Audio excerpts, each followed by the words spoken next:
Nakikita mo ba na may mangyayaring hindi ka panipaniwala? Kumbinsido ka ba na ang pangarap na matagal mo nang pinanghahawakan ay malapit nang magbago sa katotohanan? Nais mo ba ang isang banal na pagbabago sa iyong negosyo o isang pambihirang tagumpay mula sa utang? O nagtitiwala ka ba sa Diyos para sa isang asawa o pagpapagaling mula sa isang nakamamatay na sakit? Mayroon akong magandang balita para sa iyo. Malapit na ang iyong himala. Ngunit alam mo ba na ang mga himala ay hindi lamang umaasa sa Diyos? Nangangahulugan ito na mayroon kang bahagi upang matiyak ang kamay ng Diyos sa iyong mga gawain. Ang mga himala ay hindi lamang tinatamaan o nakakaligtaan. Hindi lang minsan nagpapasya ang Diyos na gumawa ng milagro at minsan hindi.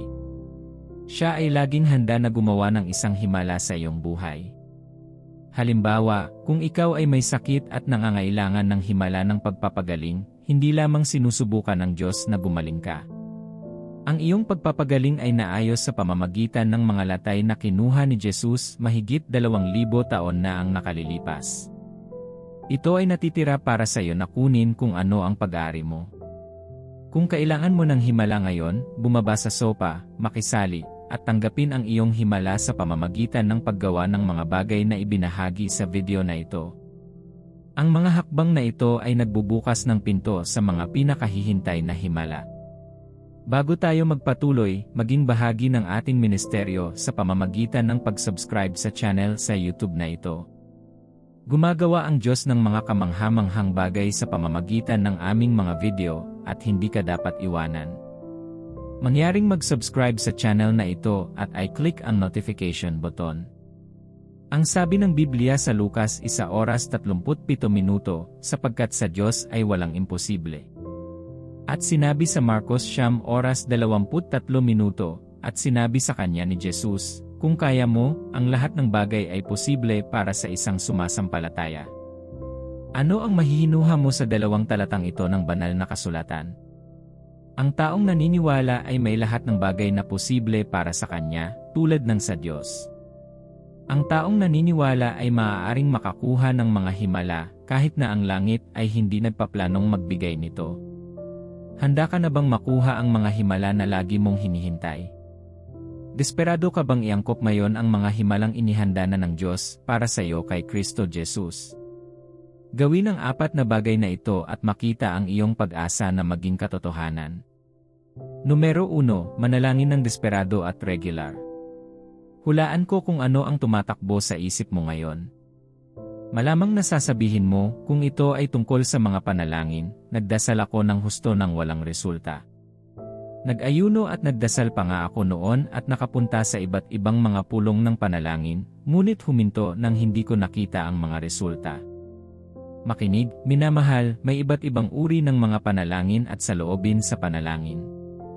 Sundan mo ako habang natututo tayo ng ilang mahahalagang aral mula sa desperadong panalangin ni Hana. Mayroon tayong kwento ni Hana na malawakang isinalaysay sa unang kabanata ng 1 Samuel.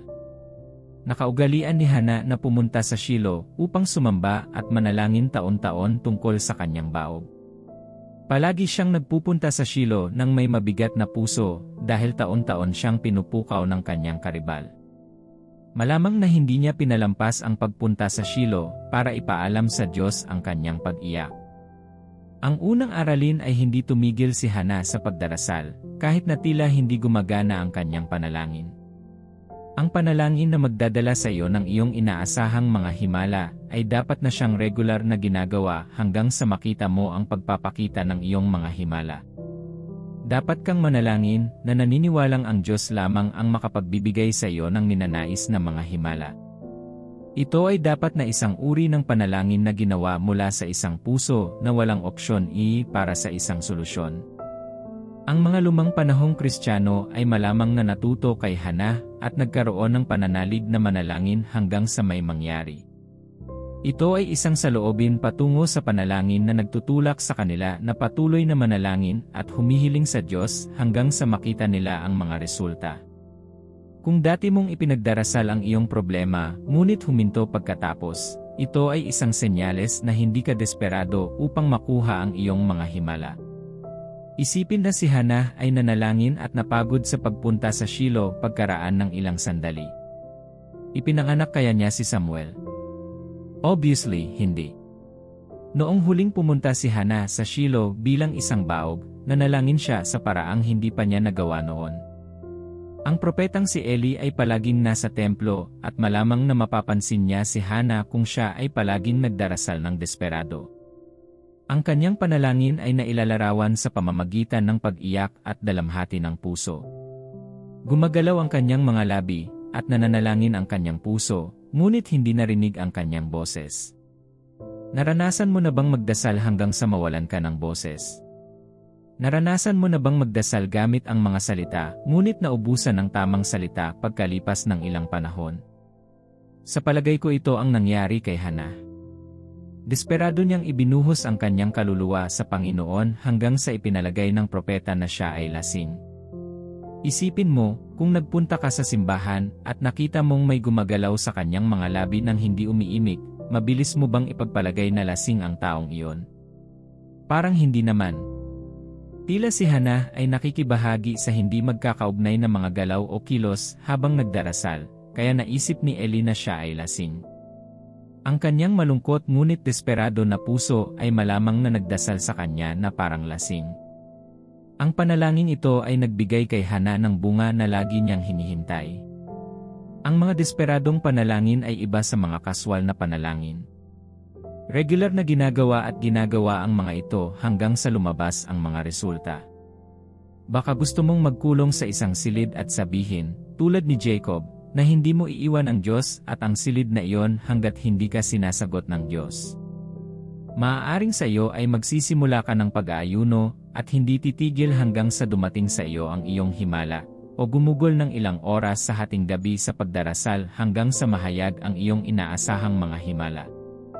Desperado si Jacob sa Genesis 32:26, pagkatapos ay sinabi ng lalaki, "Bitawan mo ako, sapagkat madaling araw na." Ngunit sumagot si Jacob, "Hindi kita pababayaan malibang pagpalain mo ako." Ang kanyang pangalan ay pinalitan mula sa isang kahalili at naging Israel dahil siya ay nakibahagi sa mga desperadong panalangin. Kahit nahawak ng dyablo ang iyong himala, ang desperado at regular na mga panalangin ay magpapadala sa Diyos ng isang anghel upang tulungan kang alisin ang iyong mga himala sa kanyang kamay. Ito ang nangyari nang si Daniel ay nanalangin ng buong puso. Desidido si Daniel na patuloy na manalangin ng desperado hanggang sa dumating sa kanya ang kanyang himala. May pumupukaw ba sa iyong puso na manalangin habang pinakikinggan mo ang video na ito? Ang aktwal na pagkilos ng desperadong panalangin na babagay sa iyong kasalukuyang schedule ay pumapasok sa iyong isip. Kumilos ka ngayon.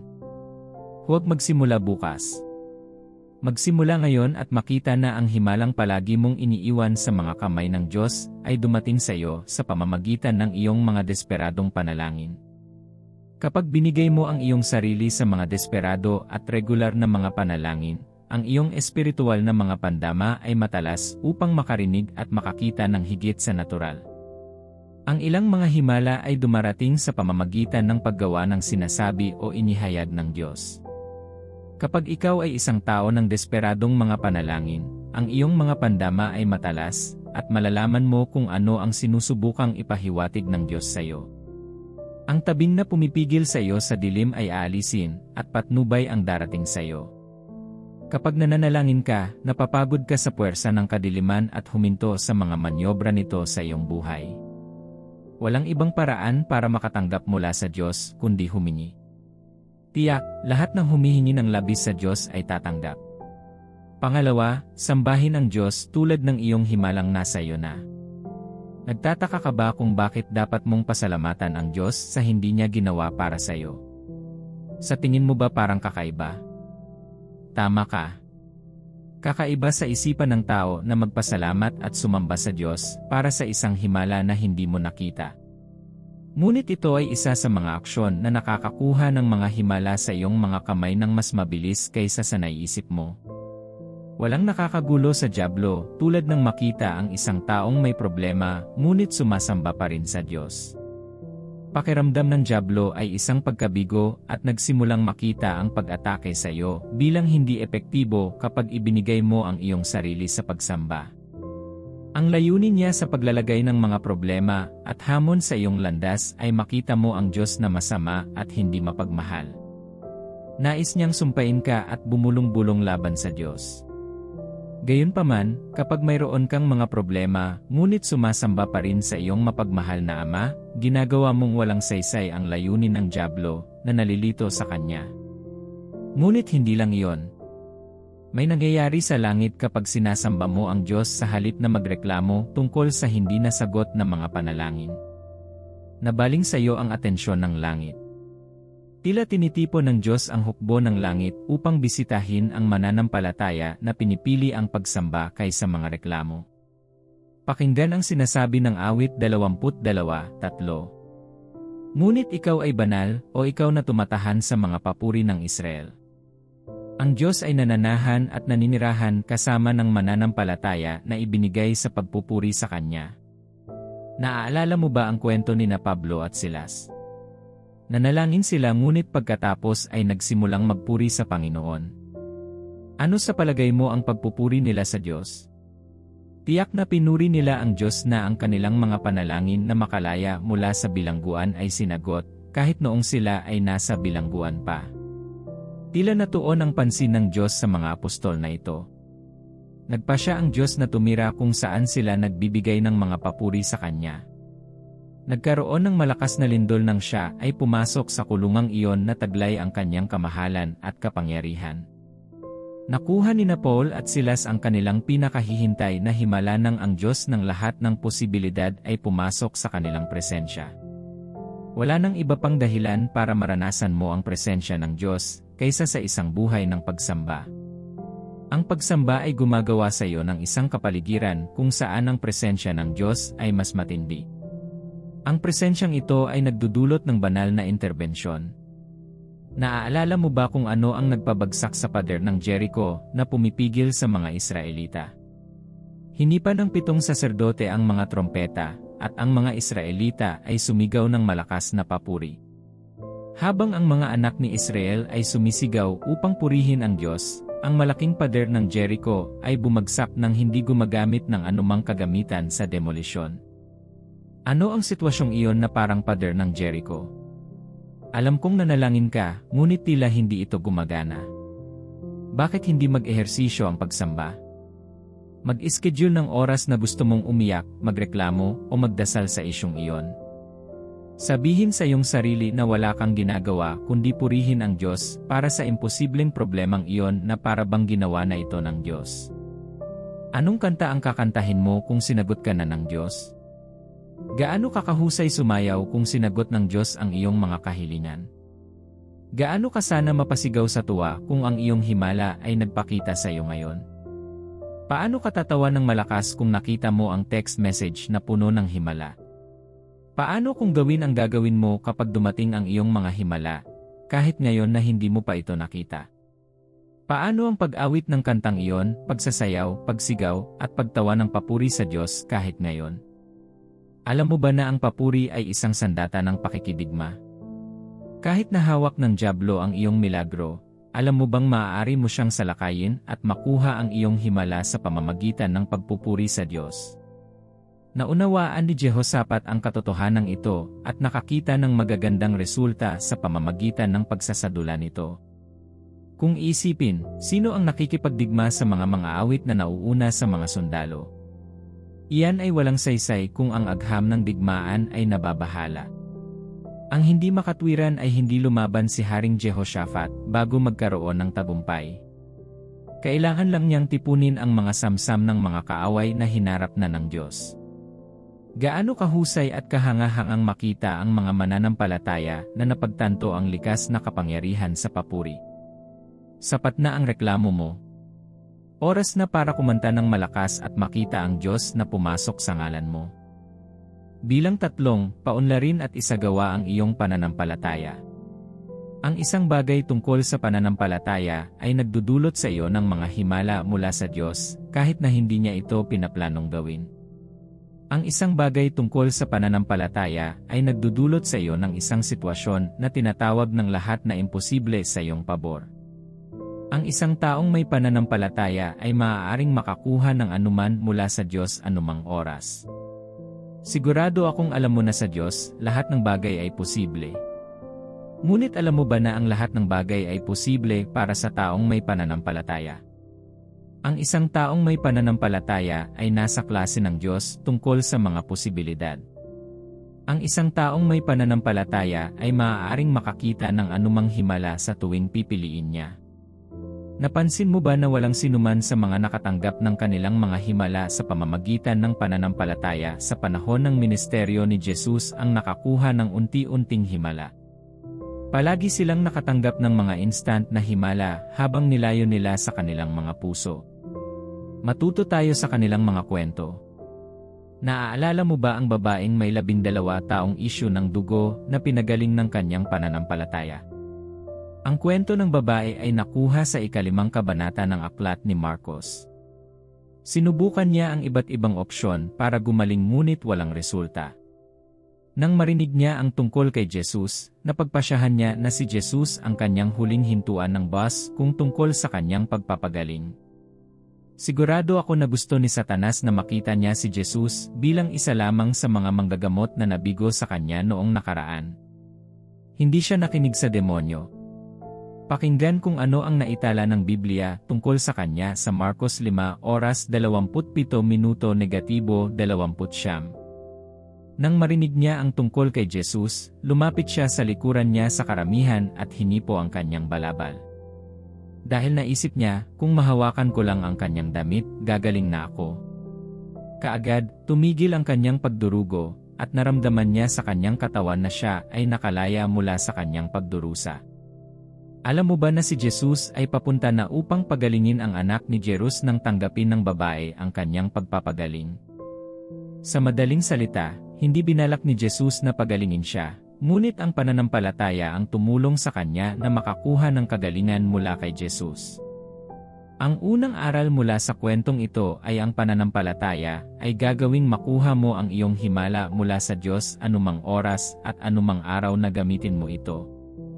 Ang babae ang nagpasya kung kailan niya nakuha ang kanyang himala.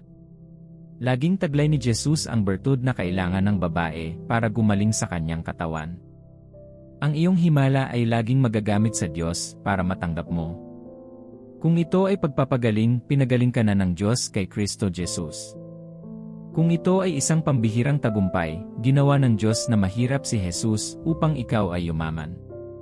Pinubos ka na ng Diyos mula sa sumpa ng batas at ginawang dumating sa iyo ang mga pagpapala ni Abraham. Ang iyong himala ay naayos na sa langit. Ito ay natitira para sa iyo na gawin itong isang katotohanan sa pamamagitan ng pananampalataya. Ang pananampalataya ay kung paano natin tinatanggap ang ibinigay na ng Diyos kay Kristo Jesus. Paano nakuha ng babae ang pananampalatayang nagpagaling sa kanya? Nakuha niya ito sa kanyang narinig tungkol kay Jesus. Ang parehong prinsipyo ay gumagana ngayon. Ang pananampalataya ay dumarating sa pamamagitan ng pakikinig sa salita tungkol kay Kristo.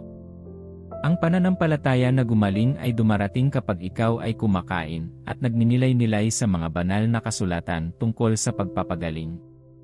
Ang pananampalataya na maging maunlad sa pananalapi ay dumarating habang ikaw ay nagpapakain at nagninilay-nilay sa ginawa ni Kristo upang ikaw ay umunlad.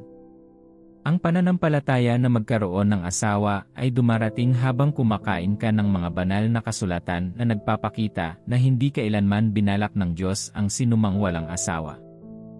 Kumuha ng Biblia upang makita kung ano ang sinasabi ng Diyos tungkol sa iyong inaasahang himala. Magsimulang magpahayag at kumilos ayon sa iyong natuklasan mula sa salita ng Diyos. Hindi sapat na malaman kung paano paunlarin ang iyong pananampalataya. Dapat kang matutong kumilos ayon sa iyong pananampalataya. Isipin na ang babae ay patuloy na nagsasabi, kung mahipo ko ang kanyang damit, ako ay gagaling, ngunit hindi siya lumabas upang hawakan ang damit ni Jesus. Magpapagaling kaya siya? Hindi niya gagawin. Kasama sa pananampalataya ang paniniwala, pagtatapat, at pagkilos. I-explore natin ang lugar ng pagkilos mamaya sa video na ito. Huwag i-click ang off pa, patuloy na manood. Numero 4, kumilos. Huwag ka lang umupo. Kahit gaano kahalaga ang bumuo ng pananampalataya, magdasal ng desperado, at sumamba sa Diyos na para bang mayroon kang mga himala, ang mga espiritual na aktibidad na ito lamang ay hindi matatapos ang buong trabaho. Hindi ka maaaring umupo sa paligid na naniniwala sa loob at walang aksyon sa labas. Para mabuhay ang pananampalataya, kailangan mong kumilos. Kung naghihintay ka ng isang himala ngayon, huwag lamang umupo sa malayo, magsagawa ng aksyon. Naaalala mo ba ang unang himala ni Jesus? Siya ay nasa isang seremonya ng kasal kasama ang kanyang ina, at ang host ay naubusan ng alak sa panahon ng programa ng kasal sa Cana ng Galilea. Si Maria ay tumingin kay Jesus upang gumawa ng isang bagay tungkol dito. Inaasahan niya ang isang himala nang bumaling siya sa mga katulong at sinabi, "Kung ano ang sabihin niya sa iyo, gawin mo." Alam ni Maria na may kinalaman ang mga himala. Nagtitiwala ka ba sa Diyos para sa isang himala na walang utang? Nagtitiwala ka ba sa Diyos na maging masigla sa pananalapi? Alam kong lubos kang nagdarasal, sumasamba sa Diyos para sa pagbabago sa iyong pananalapi, at umamin na ang iyong mga utang ay supernatural na nababayaran. Ngunit alam mo ba na dapat kang gumawa ng mga aksyon na makakatulong sa iyo sa utang na iyon? Paano ang pagpapatingin sa isang eksperto sa pananalapi upang maiwasan ang pagdaragdag sa iyong mga kasalukuyang utang at pag-alis sa utang? Maaari bang tulungan ka ng isang tao na i-map out ang buwanang halaga na dapat mong itabi upang ayusin ang utang? Isang taong makapagpapayo sa iyo na huwag bumili ng anumang bagay sa labas ng iyong mga pangunahing pangangailangan habang binabayaran mo ang mga utang. Ang pag-aaral kung paano hindi magdagdag sa iyong kasalukuyang mga utang mula sa isang dalubhasa ay mananatiling malaya sa utang kung sakaling magtaas ang Diyos ng isang tao upang tulungan kang bayaran ang mga kasalukuyang utang. Ang mga himala ay hindi palaging basta-basta. Nilinaw ng Diyos ang utang ng balo na iyon na tumakbo sa propeta sa pamamagitan ng pagbibigay sa kanya ng isang bagay na ipagbibili. Maaaring piliin ng Diyos na maglingkod sa kanyang mga pinagkakautangan upang palayain ang kanyang utang, ngunit nagpasya siyang huwag. Mayroon kaming mga tao na ang mga utang ay nabayaran ng supernatural ng isang taong nagregalo sa kanila ng parehong halaga ng perang inutang nila. Narinig natin sa iba na pinahintulutan ng Diyos na lumaki ang kanilang kita upang mabayaran nila ang kanilang mga utang. Ang pagkilos ay kinakailangan upang ang iyong mga himala ay dumating sa iyo. Marami ang may kinikilingan na opinyon na ang pagkilos ay nangangahulugan na hindi sila nagtitiwala sa Diyos. Hindi. Ang hindi pagkilos ay isang senyales na hindi ka naniniwala sa Diyos. Nagtitiwala ka ba sa Diyos na magtrabaho sa isang partikular na multinasyonal? Ang pagsasagawa ng aksyon ay ginagarantiyahan na isumite mo ang iyong aplikasyon sa multinasyonal. Kabilang dito ang pagsasaliksik mo sa mga opisyal sa kumpanya na maaari mong kumonekta sa social media upang ibenta ang maaari mong gawin. Kawalang pananampalataya ang umupo, umaasa na ang kumpanya ay maabot kabalang araw o na ang Diyos ay gumawa ng isa sa mga opisyal na kumonekta sa iyo sa social media ng biglaan. Itigil ang pagbibigay sa iyong sarili ng dahilan na hindi sila nagre-recruit. Ipadala pa rin ang iyong aplikasyon. Marami ang may sakit at hindi man lang alam ang kalikasan ng kanilang karamdaman dahil nagtitiwala sila sa Diyos para sa himala ng kagalingan. Iniisip nila na ito ay isang kakulangan ng pananampalataya upang pumunta para sa isang medikal na pagsusuri upang malaman kung ano ang likas na katangian ng kanilang sakit ay. Pag-isipan nito, karaniwang tinatanong ni Jesus ang mga tao kung ano ang gusto nila sa kanya bago niya sila pagalingin. Kadalasan, binabanggit ng mga tao ang kanilang mga kaso kay Jesus at sila ay gumaling. Kung si Jesus ay nagpakita sa iyo ngayon upang tanungin ka tungkol sa uri ng iyong karamdaman, ano ang iyong magiging tugon? Ano ang himalang iyon na iyong inaasahan mula sa Diyos? Anong mga katapat na aksyon ang maaari mong gawin? Simulan ang pagkuha sa kanila ngayon. Ang isa pang uri ng pagkilos ay ang mga aksyon na ipinagagawa sa iyo ng Diyos upang makuha ang iyong himala. Kapag ipinaalam sa iyo ng Diyos, lumabas ka agad at matulog dito. Minamahal, ngayong natutunan mo na ang tungkol sa 4 na bagay na maaari mong gawin upang makita ang iyong pinakahihintay na mga himala, talakayin natin sandali kung ano ang pumipigil sa mga tao na matanggap ang mga ito. Kahit na gawin mo ang lahat ng nakalista para matulungan kang makuha ang iyong mga himala at makisali sa mga bagay na tatalakayin natin, hindi mo pa rin makukuha ang iyong mga himala. Ang dyablo ay hindi natatakot na gawin mo ang mga tamang bagay kapag ginagawa mo pa rin ang mga maling bagay sa tabi mo. Sumisid tayo sa kanila. Numero 1, pamumuhay sa kasalanan. Inilalayo ka ng kasalanan sa kung ano ang mayroon ng Diyos para sa iyo. Ang mga pagpapala at mahimalang gawa ng Diyos ay hindi para sa mga makasalanan, kundi para sa kanyang mga anak na namumuhay sa katuwiran at kabanalan. Natuto kang manalangin ng buong puso upang matanggap ang iyong mga himala, ngunit ang desperado at regular na mga panalangin ng taong di matuwid ay kasuklam-suklam pa rin sa harap ng Diyos. Ang gayong mga panalangin ay malinaw na walang marka sa kaharian ng kadiliman. Hindi mo kayang labanan ang demonyo kapag ikaw ay nasa kanyang panig. Ang pagsamba sa isang makasalanan ay lip service lang sa dakila. Ito ay hindi kailanman katanggap-tanggap at walang kahulugan sa Diyos. Panahon na upang hawakan ng mahigpit ang pamumuhay ng tama habang nagtitiwala ka sa Diyos para sa partikular na himalang iyon. Ang kagalakan ay laging handang ibalik ng Diyos ang sinuman sa kanyang mga anak na lalaki at babae na nawala sa kasalanan. Mahal ka ng Diyos at gusto kang tanggapin muli. Ang kailangan mo lang gawin ay aminin ang iyong mga kasalanan at tanggapin ang kapatawaran na nakuha na ni Jesus para sa iyo. Si Jesus ang iyong tagapagtanggol sa kanang kamay ng Ama. Sinasabi ng Biblia sa 1 Juan 2, 1:2. Mga minamahal kong anak, isinusulat ko ito sa inyo upang hindi kayo magkasala. Ngunit kung ang sinuman ay magkasala, mayroon tayong tagapamagitan sa Ama, si Jesucristo, ang matuwid.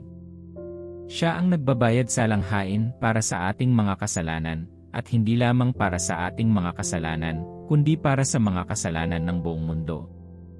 Handa siyang ipagtanggol ang iyong layunin sa harap ng Diyos anumang oras at anumang araw na babalikan mo ang iyong mga hakbang pabalik sa Kanya. Pagkatapos gawin ito, tandaan na nasa loob mo ang kalikasan ng katuwiran. Magsimulang mamuhay ayon diyan at hindi ayon sa iyong laman. Maaari kang mamuhay sa ibabaw ng kasalanan dahil ito ang sinasabi ng salita ng Diyos. Number 2, pagbibitiw sa kapalaran. Ito ay mukhang hindi gaanong espiritual, ngunit isang pangunahing dahilan kung bakit hindi natatanggap ng mga tao ang kanilang mga himala. Personal na inaantala ng dyablo ang ipinadala na ng Diyos sa kanyang mga anak upang sila ay makarating sa puntong ito. Sinagot ang panalangin ni Daniel sa unang araw na nagsimula siyang manalangin, ngunit ipinagpaliban ito ng prinsipe ng Persya, umaasang tatanggapin ni Daniel ang kanyang kapalaran at huminto sa pagdarasal. Hindi tinanggap ni Daniel ang tadhana. Patuloy siyang nanalangin hanggang sa magpadala ng isa pang anghel upang matiyak na nakuha ni Daniel ang kanyang himala. Nais ng dyablo na tanggapin mo ang kapalaran at simulan ang pag-angkin ng mga sitwasyon na hindi kailanman itinakda ng Diyos para sa iyo o simulan ang pagpipinta ng Diyos sa isang liwanag na hindi siya. Makinig, minamahal, hindi itinadhana ng Diyos na ikaw ay mamatay sa utang o kahirapan. Hindi itinadhana ng Diyos na mamatay kang baog. Hindi itinadhana ng Diyos na mamatay ka ng hindi nag-aasawa. Huwag makinig sa mga kasinungalingan ng dyablo.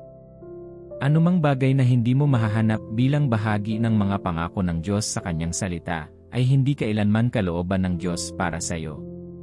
Talagang nanalangin at nag-ayuno ka ng walang resulta. Talagang nagawa mo na ang lahat ng alam mong gawin, na ginawa mong tanggapin ang kapalaran.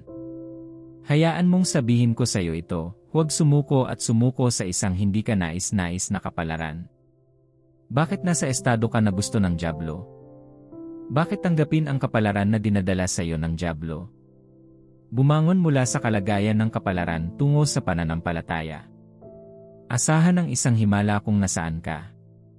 Ang Diyos ay dumarating para sa iyo. Ang pananampalataya sa Diyos ay dapat na madaig ang iyong kasalukuyang mga kalagayan. Pangatlo, pagdududa sa kakayahan ng Diyos. Marami ang gumagawa nito habang naghihintay ng mga himala ng hindi man lang nalalaman. Marami ang gumagawa ng mga pahayag na nagpapahiwatig ng pag-aalinlangan ng hindi namamalayan. Baka baog ka, at pagkatapos ay may nagpapaalala sa iyo ng mga baog na babae sa Biblia na pinagdaanan ng Diyos. Ang pagsasabi ng mga pahayag na tulad ng kinoong panahon ng Biblia iyon, o alam kong ginawa ng Diyos ang mga baog na babae sa Biblia na mabunga, ngunit iba ang kaso ko, ay nagdududa sa kakayahan ng Diyos sa estilo. Nagdududa ka sa kakayahan ng Diyos kapag nakatutok ka sa problema sa kapinsalaan ng mga pangako ng Diyos at mga nakaraang patotoo. Mga minamahal, ang Diyos ay makapangyarihan sa lahat at walang magagawa ang dyablo na hindi malulutas sa Kanya. Magdasal tayo. Aking Diyos at Ama, salamat sa pag-ibig mo sa akin ng walang hanggang pag-ibig. Salamat sa pagpapadala ng iyong anak upang mamatay para sa aking mga kasalanan. Jesus, ipinakita mo ang iyong pag-ibig sa akin sa pamamagitan ng pagtanggap sa mga parusa at kabayaran ng aking mga kasalanan bilang iyong sarili. Ikaw ay naging dukha para sa akin at kinuha ang aking mga kahinaan bilang iyo. Ano sa lupa ang magagamit ko upang gantihan ka para sa dakilang pag-ibig na ito? Tunay nga, ikaw ang manginibig ng aking kaluluwa at ang manunubos ng aking espiritu. Salamat sa pribilehiyong mayroon akong sambahin ka. Salamat sa pribilehiyong masagot ang aking mga panalangin. Salamat sa pribilehiyong tawagin ka na aking Ama. Abba Ama, tanggapin mo ang aking papuri at pagsamba. Aking tagapagligtas, ipinagtatapat ko sa iyo ang aking mga kasalanan at kasamaan ng may pagpapakumbaba ng isip at nagsisising puso. Nakatanggap ako ng kapatawaran at nalilinis ng iyong dugo. Sa ngayon, pipiliin kong mamuhay ng tama at makatarungan mula ngayon. Tumatanggap ako ng biyayang tumanggi kapag dinala ng dyablo ang makasalanang pagnanasa sa aking landas. Ama, nagsisisi ako na lagi kong iniisip na ikaw ang nagpapaantala sa aking mga himala. Ikinalulungkot ko sa pagtingin sa iyo bilang isang masamang Diyos at Ama. Natutunan ko na ikaw ay isang mabuting Ama. Ikaw ay nanirahan at ginawang magagamit kay Kristo ang anumang anyo ng himala na maaari kong kailanganin. Salamat sa pagpapakita sa akin kung paano panghawakan ang lahat ng iyong mga pagpapala para sa aking buhay. Ama, natutunan ko na ang desperado at taimtim na panalangin ay isa sa mga paraan upang matanggap ang aking mga himala anumang oras at araw. Natatanggap ko ang diwa ng biyaya, pagsusumamo, at katatagan upang itulak ang mga panalangin hanggang sa magpakita ang aking himala. Tumanggi akong huminto sa pagdarasal hanggang sa makita ko ang aking himala ng literal sa aking mga kamay. Banal na Espiritu, palakasin mo ang aking mga kamay sa pakikidigma sa panalangin at pagod ang bawat puwersa na humahadlang sa aking mga himala sa pisikal na pagpapakita. Habang nagdarasal ako, natatanggap ko ang bawat tagubilin at patnubay na magpapahawak sa akin sa aking mga himala. Ama, ginagamit ko ang sandata ng papuri at pagsamba simula ngayon. Hindi na ako maghihintay na makita ang aking mga himala bago ako magsimulang sumamba at magpuri sa iyo para sa kanila. Natutuhan ko na ang pagsamba ay umaakit sa atensyon ng langit at nagpapahakbang sa Diyos sa mga bagay sa lupa. Habang pinupuri at sinasamba ko ang Diyos tulad ni Paul at Silas, ang aking mga himala ay pinakawalan sa lahat ng humahawak sa kanila. Mahal na Panginoon, nakita ko ang kapangyarihan ng pananampalataya. Nakita ko kung paano nakuha ng isang babae ang kanyang kagalingan sa pamamagitan ng pananampalataya. Alam ko na ngayon na ang pagpapakain at pagninilay sa iyong salita ang tanging paraan upang mapaunlad ang aking pananampalataya. Ama, ipagkaloob mo sa akin ang biyaya na hindi kailanman tulad ng dati na hangarin ang iyong salita. Naway hindi ako maging komportable na dumaan sa isang araw na hindi nagpapakain sa iyong salita. Naway lagi kong hangarin ang iyong salita na paunlarin ang Diyos uri ng pananampalataya sa akin. Habang pinauunlad ko ang aking pananampalataya, isinasadula ko ang aking pananampalataya upang makita ang mga resulta. Ginagamit ko ang aking pananampalataya sa pagkuha ng lahat ng aking nakabitin na mga himala. Tumanggi akong maging tamad. Nagbibigay ako ng katapat na mga aksyon, kasama ang mga himala na inaasahan ko. Salamat, Jesus. Naniniwala akong sinagot mo ang aking mga panalangin. Sa makapangyarihang pangalan ni Jesus, dalangin ko. Amen. Salamat sa panonood. Sigurado akong pinagpala ka na. Ibahagi ang video na ito sa iyong mga kaibigan at mag-subscribe sa channel na ito para sa higit pang mga nakaka-inspire na mensahe. Manatiling pinagpala.